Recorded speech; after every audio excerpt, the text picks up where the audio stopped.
இந்த மாதம் 7ஆம் தேதி ஞாயிற்றுக்கிழமை பத்ராபவனியுடன் சந்திர கிரகணம் வருகிறது. ஞாயிற்றுக்கிழமையுடன் கிரகணம் பௌர்ணமி சேர்ந்து வருவது மிகவும் விசேஷம். மிகவும் சக்தி வாய்ந்தது என்பதால் மிகவும் சக்தி வாய்ந்த கிரகண நாளில் எலுமிச்சையுடன் இப்படி செய்தால் போதும். தரித்திரம் நீங்கி கோடிகள் வந்து சேரும். கிரகணத்தின் தாக்கம் உங்கள் வீட்டின் மீது படாமல் இந்த எலுமிச்சை பாதுகாக்கும். அதாவது இது போன்ற கிரகணங்கள் மிகவும் அரிதாகவே வரும்.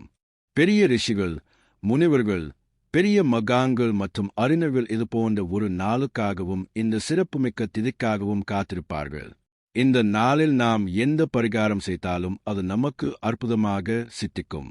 எனவே இது போன்ற ஒரு பிரம்மாண்டமான நாளில் நீங்கள் ஒரு எலுமிச்சம் பழத்துடன் ரகசியமாக இந்த சிறிய பரிகாரத்தை செய்தால் லட்சங்கள் அல்ல கோடிக்கணக்கான ரூபாய் வந்து சேரும்.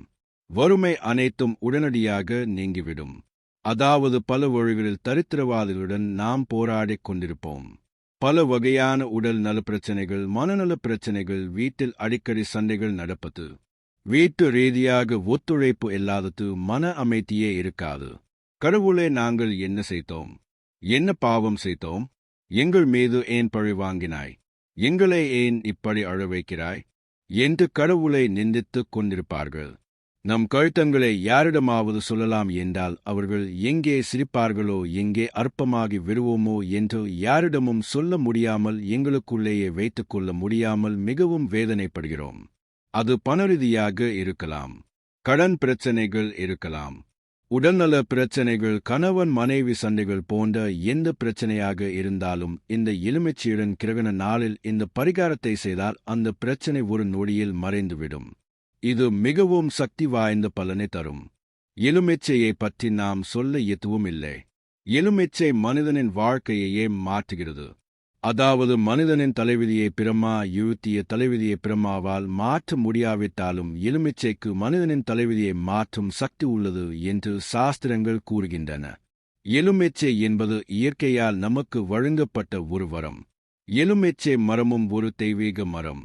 அத்தகைய எலுமிச்சையுடன் செய்யப்படும் இந்த பரிகாரம் திரும்பப் பெற முடியாத பலன்களை தரும். கிரகணத்தை பற்றி தனியாக சொல்ல வேண்டியதில்லை.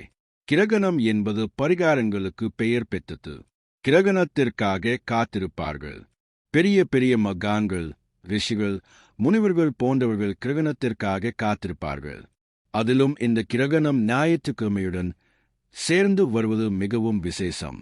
சாதாரணமாக ஞாயிற்றுக்கிழமை என்றாலே ஒரு சிறந்த நாள். அந்த நாளில் செய்யும் பரிகாரம் உடனடியாக பலிக்கும் என்று பெரியவர்கள் சொல்வார்கள். அப்படிப்பட்ட ஞாயிற்றுக்கிழமை பிளஸ் கிரகணம் இரண்டும் சேர்ந்து வருவது சாதாரண விஷயம் அல்ல, மிகவும் சக்தி வாய்ந்த விஷயம் என்பதால் இந்த நாளில் எலுமிச்சை பரிகாரத்தை கண்டிப்பாக செய்யுங்கள்.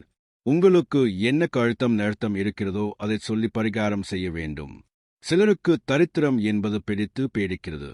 ஒரு பிசினஸ் தொடங்கினால் அதில் பயங்கரமான நஷ்டங்கள் வருவது இருக்கலாம். படித்திருந்தாலும் எந்த வேலைகளும் கிடைக்காமல் இருக்கலாம். கணவன் மனைவிக்குடையே அடிக்கடி சண்டை சச்சரவுகள் வருவது இருக்கலாம். அதாவது கணவன் மனைவி இருவருக்கும் ஒருபோதும் ஒத்து போகாது.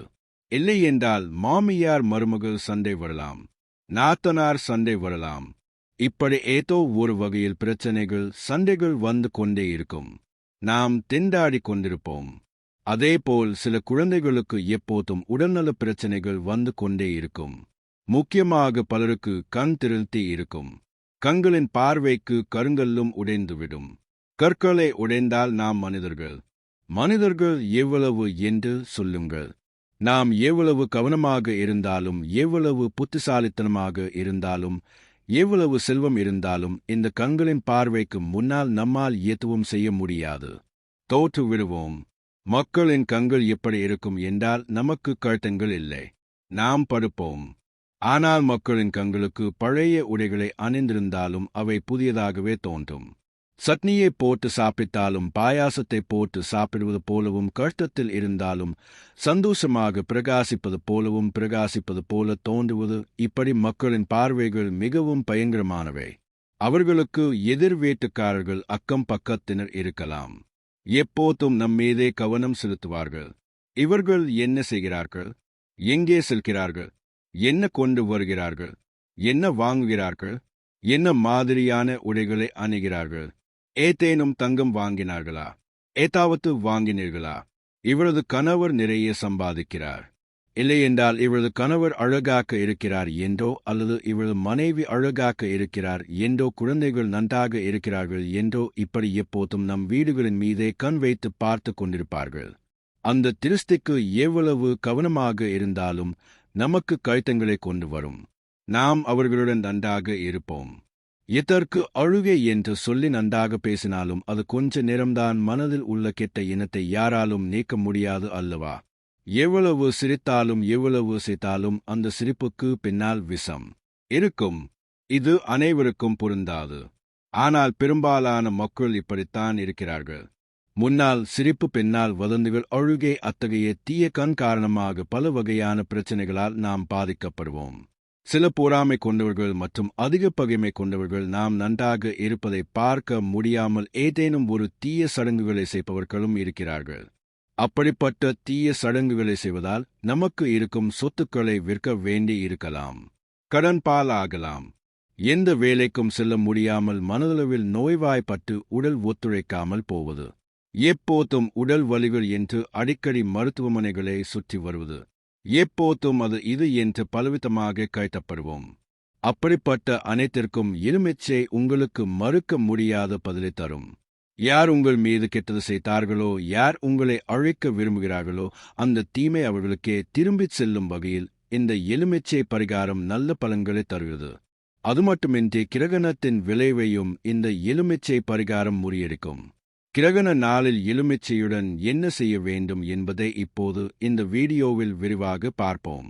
நீங்கள் முழுமையாக பாருங்கள் நண்பர்களே. அதற்கு முன் கருத்து பெட்டியில் ஸ்ரே மாத்திரமே நம்மா என்ற கருத்து தெரிவிக்கவும். அதேபோல் வீடியோவை லைக் செய்து எங்கள் சேனலை சப்ஸ்கிரைப் செய்ய மறக்காதீர்கள். வாடிக்கையாளர் 7ஆம் தேதி ஏற்படும் கிரகணம் சந்திர கிரகணம். இந்த சந்திர கிரகணம் இரவு 9:36 தொடங்கும். செப்டம்பர் 8 அதிகாலை 1:25 முடிவடையும். இந்த கிரகணம் மிகவும் சக்தி வாய்ந்தது. இந்த கிரகணம் நமக்கு தெரியும் என்பதால் இந்த கிரகணத்தின் போது அனைத்து கோவில்களும் மூடப்படும். நாம் நமது பூஜை அறையையும் மூடிவிட வேண்டும். அதாவது பூஜை அறையில் தர்ப்பை புல்லை போட்டு மூடிவிட வேண்டும், அல்லது ஒரு துணியால் திரை போல போட்டுக் கொள்ள வேண்டும். அதேபோல் இன்று தவறுதலாக கூட அசைவம் சாப்பிடக்கூடாது. அது சீக்கிரம் ஜீரணம் ஆகாது என்பதால் அசைவத்தை தவிர்த்து விடுங்கள். அது மட்டுமின்றி இன்று இரவு உணவு சாப்பிடக்கூடாது. மாலை 5 மணிக்குள் அனைவரும் உணவு உட்கொள்ள வேண்டும். மாலை 6 மணிக்கு மேல் எதுவும் சாப்பிடக்கூடாது. கர்ப்பிணி பெண்கள் கிரகணத்தின் போது பசியாக இருந்தால் பழங்களை மட்டுமே சாப்பிட வேண்டும். செம்பு பாத்திரத்தில் தண்ணீர் வைத்து அதில் துளசி இலைகளை போட்டு குடிக்கலாம். இது கர்ப்பிணி பெண்களுக்கு மட்டுமே. ஆரோக்கியமாக இருப்பவர்கள் அனைவரும் மாலையில் 5 மணிக்கு மேல் உணவு உண்ணக்கூடாது. நோயாளிகள், குழந்தைகள் மற்றும் குழந்தைகள் இந்த கிரகணத்தின் போது உணவு உண்ணலாம், அதில் தவறில்லை. கிரகணத்தின் போது வெளிப்படும் நச்சு கதிர்வீச்சுகளின் தாக்கத்தால் மனித ஆரோக்கியம் பாதிக்கப்படலாம். எதிர்காலத்தில் கடுமையான பிரச்சனைகளை சந்திக்க நேரிடும். அதனால்தான் யாரும், குறிப்பாக கர்ப்பிணி பெண்கள் மற்றும் சிறு குழந்தைகள் கிரகணத்தை நேரடியாக பார்க்கக்கூடாது. கிரகணத்தின் போது மனதை அமைதியாக வைத்து ஆன்மீக சிந்தனையுடன் இருப்பது மிகவும் நல்லது. கிரகணம் தொடங்குவதற்கு முன்பே மலம் மற்றும் சிறுநீர் கழிக்க வேண்டும். ஒவ்வொருவரும் இந்த கிரகண நேரத்தில் இல்த தெய்வ மந்திரத்தை ஜபிக்க வேண்டும். கிரகண நேரத்தில் சேமித்து வைத்த உணவுப் பொருட்களின் மீது தர்ப்பையை வைக்க வேண்டும். கிரகணம் பிடித்தவுடன் பட்டு ஸ்நானம் விட்டவுடன் விருப்பு ஸ்நானம் செய்ய வேண்டும். இல்லை, நள்ளிரவு நேரத்தில் எங்களால் குளிக்க முடியாது என்று நினைப்பவர்கள் மறுநாள் காலையில் எழுந்தவுடன் குளித்தால் கிரகண தோஷம் ஏற்படாது. இனி இந்த கிரகண நாளில் அனைவரும் கிரகண நேரத்திற்கு முன்பே வீட்டின் வாசல்களில் அரசு இலைகளை தோரணமாக கட்டிக்கொள்ள வேண்டும். கர்ப்பிணி பெண்கள் உள்ள வீட்டிற்கு இந்த தோரணம் கட்டாயம் கட்டப்பட வேண்டும். இன்று அரசு இலைகளையோ அல்லது கிளைகளையோ கொண்டு வந்து உங்கள் வீட்டில் வாசலில் இந்த அரசு இலைகளை தோரணமாக கட்டினால் கிரகண நேரத்தில் வெளிப்படும் விஷக்கதிர்கள் அந்த வீட்டின் மீது படாது. அரசு இலைகள் அந்த வீட்டை பாதுகாக்கும். குறிப்பாக கர்ப்பிணி பெண்கள் உள்ள வீட்டில் எத்தனை வாசல்கள் இருக்கிறதோ அத்தனை வாசல்களுக்கும் ஜன்னல்களுக்கும் இந்த அரசு இலைகளை தோரணமாக கட்டுவதை யாரும் மறக்க வேண்டாம். கிரகணத்திற்கு 1 மணி நேரத்திற்கு முன் அரச மர இலைகள் கொண்ட 11 சிறிய கிளைகளை எடுத்து மஞ்சள் நூலால் தோரணமாக கட்டி உங்கள் வீட்டு வாசலில் கட்டவும். உங்கள் வீட்டில் எத்தனை வாசல்கள் இருக்கிறதோ அத்தனை வாசல்களுக்கும் இப்படி கட்டினால் கிரகண தோஷங்கள் விஷக்கிரணங்களின் தாக்கம் உங்கள் வீட்டின் மீது படாது. குறைந்தபட்சம் பிரதான கதவு ஒன்றிற்காவது இந்த தோரணம் கட்டப்பட வேண்டும். ஆனால் இப்படி கட்டப்பட்ட இலைகளை மறுநாள் காலையில் எடுத்து வெளியே எறிய வேண்டும். அப்படி வாசலில் விடக்கூடாது என்பதால் இந்த கிரகணத்தின் தாக்கம் உங்கள் வீட்டின் மீது விழாமல் இருக்க அனைவரும் வாசலில் அரச இலை தோரணம் கட்டவும். கிரகணம் முடிந்த மறுநாள் அனைவரும் சிவ ஆலயத்திற்கு செல்லுங்கள். சிவலிங்க தரிசனம் செய்யுங்கள். உங்கள் பெயரில் அபிஷேகங்கள் செய்து கொள்ளுங்கள். சுவாமியின் ஆலயத்தில் சுவாமிக்கு நடைபெறும் அபிஷேகங்கள் கைங்கரியங்கள் அனைத்தையும் கண்களால் கண்டு தீர்த்த பிரசாதங்களை ஏற்றுக்கொண்டு என்னை காப்பாற்றுமாறு பிரார்த்தியுங்கள். இப்படி செய்தால் கிரகண தோஷங்கள் நீங்கும். இந்த கிரகணத்தின் போது கர்ப்பிணிப் பெண்கள் மிகவும் கவனமாக இருக்க வேண்டும். இந்த நேரத்தில் கர்ப்பிணிப் பெண்கள் அசையாமல் ஒரே இடத்தில் இருக்க வேண்டும். பொதுவாக நம் முன்னோர்கள் கிரகணம் பிடிக்கும் போது கர்ப்பிணி பெண்கள் தங்கள் சரையை கூட கட்டக்கூடாது என்று கூறுவார்கள். சரைக்கு ரப்பர் கூட போடக்கூடாது, அதாவது நேராக படுத்துக்கொள்ள வேண்டும் என்று கூறுவார்கள்.